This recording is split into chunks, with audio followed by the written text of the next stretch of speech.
তুই কি ভাবছিস তোকে আমার সতীন বানাবো? যদিও তুই যদি ল্যাংটা হয়ে থাকিস তারপরেও আমার জামাই তোর দিকে ফিরেও তাকাবে না। Here I come. Oh, here I come. এই কি বললো? ও কি বললো এটা? বিশ্বাস কর বোন, তুই যদি ল্যাংটয় হইয়া থাকস না, আমার বেটা তোর দিকে ফিরাও তাকাইব না, ফিরাও তাকাইব না, বুঝছস?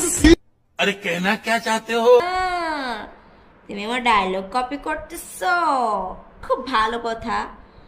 তোমাকে ইঙ্গিত করেই বলছিলাম, তুমি জায়গা মতো গিয়ে লাগছে, কোনো ব্যাপার না। তুই আমার ঘরে আসবি, তুই আমার আমার জামাইয়ের সাথে সংসার করবি, এই জন্য আমার জামাইয়ের পিছনে লেগে আছিস। তা মামুনি, তোমার জামাই কি কোনো শাহরুখ খান নাকি সালমান খান যে সব নারীরা শুধুমাত্র তোমার জামাইয়ের পিছনে ঘুরবে? তোমার জামাই তো চিংগাম স্যার। বিলিভ করো, মানে কোনো মেয়ে রুচিতেও কুলাবে না, তোমার রুচিতে কুলাইছে তোমার ব্যাপার, ঠিক আছে? আর তুমি যে বলতেছো যে আরেকজনের দুইটা বিয়ে করছে, এখন আরেকটা বিয়ে করবে, মানে খালি দুইটা তিনটা বিয়ে করছে, তুমি কি করছো? তোমার জামাই কি করছে?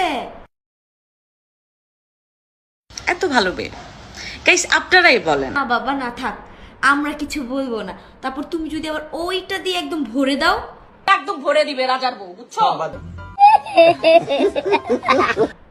আবার কি বলে, আমি তোমার মতো না, আমি একটা ফোনও ইউজ করি না, তুমি ফোন ইউজ করো না, ঠিক আছে?